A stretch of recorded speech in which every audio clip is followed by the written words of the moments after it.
बहू झूठ नहीं बोलती। सुधा और राकेश के 3 बेटे थे। शादी के बाद तीनों माँ बाप से दूर रहते और सिर्फ त्योहारों में आते। माँ जी, पिताजी, अगली बार आप लोग हमारे घर आइएगा। अरे नहीं बहू, सब यहीं आ जाते हैं तो घर खिला खिला लगता है। हाँ बहू, तू हमेशा बुलाती है तो जरूर आएंगे तेरे पास भी। हाँ हाँ, दीदी का घर बड़ा जो है, सब कुछ अपनी शादी के बाद दीदी को ही तो दे दिया था। हमें भी दिया होता तो हम भी बड़ा घर लेते। क्यों सुनील? अरे नहीं नहीं, पापा ने सबको एक बराबर ही दिया है। छोटी बहू, क्या चाहिए तुम्हें, बोलो। वो आपके सोने की चेन वाली घड़ी है ना, वो अगर आप मुझे, तभी वहाँ मजली बहू भी आ जाती है। और मुझे ना आपका मंगलसूत्र कितना लंबा, सुंदर और भारी भी है। अरे हाँ हाँ, तुम दोनों को ही दूंगी बहू, चिंता ना करो। चलो अब खाना लगाओ, खाना खाया जाए। सभी मिलकर खाना खाते हैं कि पड़ोसन आ जाती है। अरे सुधा बहन, थोड़ी चीनी तो देना, घर में शक्कर नहीं है और मेहमान सर पर बैठे हैं। अरे छोटी बहू, चाची को शक्कर तो दे दो। अरे मजली दीदी, आप दे दीजिए ना, मैं यहाँ कम आती हूँ तो मुझे पता ही नहीं है कि सासू माँ सारी चीजें कहाँ रखती है। और तुम ना कौन सा यहाँ रोज शक्कर फाँकने के लिए आती हूँ, मुझे भी नहीं है पता। तभी बड़ी बहू हाथ में चीनी की कटोरी लेकर आती है। चाची, शक्कर आप लोगों का बड़ा सहारा है माँ जी और पिताजी को, वरना हम लोग तो यहाँ रहते ही नहीं। आप जैसे पड़ोसी हैं तो हम निश्चिंत है। और जीती रहे बहू, आप तो ये घर पड़ोस कम परिवार ज्यादा लगता है। सुधा अपनी बड़ी बहू को देखकर बहुत खुश रहा करती थी। वो उससे अक्सर घंटों बात भी किया करती, लेकिन दोनों दूसरी बहुओं का भी वो समझती थी कि शायद छोटी है, वक्त आने पर संभल जाएंगी। समय आ जाता है जब सभी को वापस जाना होता है। माँ जी, हम लोगों की फ्लाइट पहले है, हमें इजाजत दे। वो सास के गले लगकर चली जाती है। थोड़ी देर बाद छोटी बहू कहती है, माँ जी, मैं ना ये सोफे के कवर और चादरें ले जा रही हूँ, यहाँ तो ऐसी ही पड़ी रहेंगी। हाँ हाँ बहू, ले जा। और कुछ चाहिए तो बोल। और तो चाहिए बहुत कुछ, पर चलिए कोई बात नहीं, अगली बार ले जाऊंगी मैं। ऐसे ही मंजली बहू भी घर का बहुत सारा सामान ले जाती है। सभी के जाने के बाद सुधा राकेश से कहती है, घर कितना सूना लग रहा है ना। हाँ, और खाली भी। तुम्हारी दोनों बहुएं सब बटोर गई।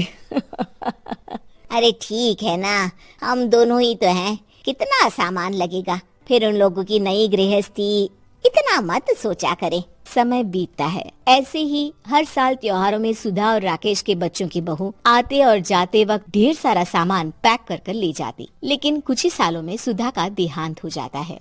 पिताजी, आप यहाँ अकेले क्या करेंगे, हम लोगों के साथ चलिए। अरे नहीं नहीं बहू, इस घर में सुधा की यादें हैं, मैं उसे नहीं छोड़ सकता हूँ। अब तुम लोगों की माँ नहीं रही। देख लो, वैसे तो मैंने उसके जीते जी सब कुछ दे दिया है, लेकिन कुछ उसका पर्सनल कीमती सामान था जो ये है, ले लो।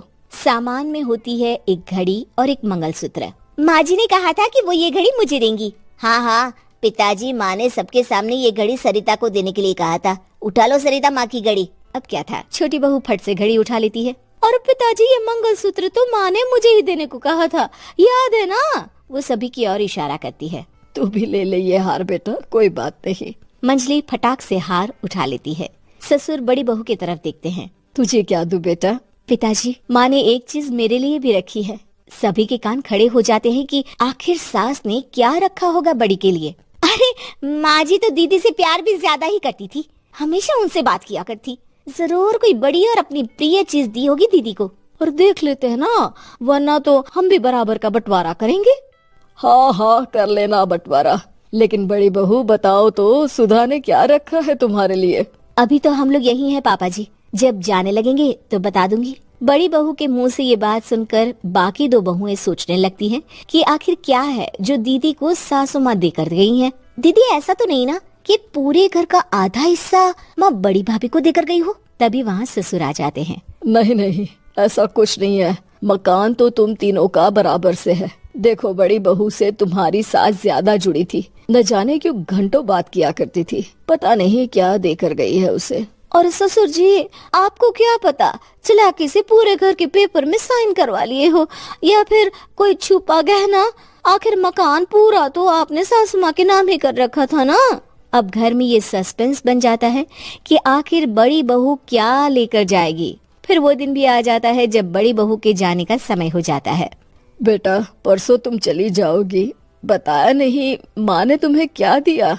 घड़ी और हार जो बेशकीमती था और तुम्हारी सास को सबसे ज्यादा प्रिय था, उसका तो बंटवारा भी हो चुका है। अब तुम्हारी बारी। हाँ पिताजी, आज मैं ये बात बताने ही वाली थी। माँ ने मुझे उससे भी बेशकीमती चीज दी है और वो है आप। आपसे अधिक प्रिय उन्हें कुछ नहीं था। माँ चाहती थी कि आप मेरे साथ रहें। चलिए पिताजी। बेटा, मेरे पास तो कोई पेंशन भी नहीं है और ना ही कोई प्रॉपर्टी। लेकिन आपके पास संस्कार है पिताजी, जो मेरे बच्चे आपसे लेंगे, तो आपको ले जाने पर स्वार्थ ही है मेरा। चलिए ना पापा। सभी के सामने पिताजी बड़ी बहू और बेटे के साथ उनके घर चले जाते हैं।